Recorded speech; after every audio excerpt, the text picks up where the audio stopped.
धनानि भूमौ पशवस्य गोष्ठे नारी गृहद्वारि जनश्मशाने देहश्चितायां परलोकमार्गे कर्मानुगो गच्छति जीव एकः। इस श्लोक में श्लोकार कहते हैं धनानि भूमौ, जो कुछ धन संपदा है, दौलत है हमारे पास, वैभव, ये मृत्यु के पश्चात इसी पृथ्वी पर छूट जाता है, रह जाता है। धनानि भूमौ, इसके बाद आता है पशुधन, हाथी, घोड़े, गाय, भैंस, जो भी पशवस्य गोष्ठे, जो हमारे पशु पालतू, वो अपने आश्रयशाला में ही रह जाते हैं। नारी गृहद्वार, स्त्री रोते हुए घर के दरवाजे तक आती है।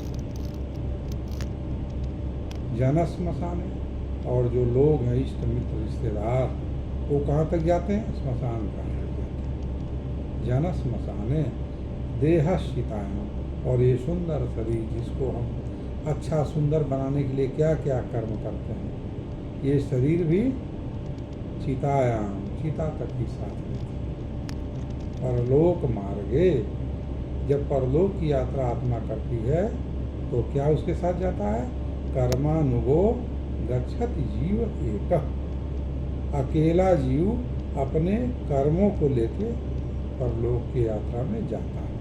अर्थात जो हमारे कर्म, सदकर्म हो या बुरे कर्म, हमने जो कर्म किया वही हमारे आत्मा के साथ परलोक तक जाएगा। बाकी जो भौतिक चीज़ें हैं, चाहे वो धन हो, चाहे वो पशुधन हो, चाहे स्त्री हो, चाहे पुत्र हो, परिवार हो, लोग हों, रिश्तेदार हों, इष्ट मित्र हों, सबकी एक सीमा कि कौन कहाँ तक जाए। तो इसलिए सदैव कोशिश करना चाहिए कि हम नेक कर्म करें, सदकर्म करें, अच्छा कर्म करें, जो हमारी आत्मा के साथ जाए तो हमारी सदगति का कारण बने अगले जन्म के लिए। बाकी ठीक है, हर चीज़ का महत्व है, ये नहीं हम कह रहे हैं कि किसी को उपेक्षा कर दीजिए, किंतु सम्यक रूप से समय उन सब चीज़ों पर देना चाहिए जिसका पारमार्थिक या आध्यात्मिक महत्व। तो आप घर परिवार को भी अपने देखें, लेकिन अपने कर्म पर सबसे ज़्यादा ध्यान और जोर रखें, क्योंकि यह इस लोक में आपको निंदित कराएगा, आपको यशस्वी बनाएगा, और परलोक में भी आपकी दुर्गति और सदगति का कारण और माध्यम आपके कर्म ही बनेंगे।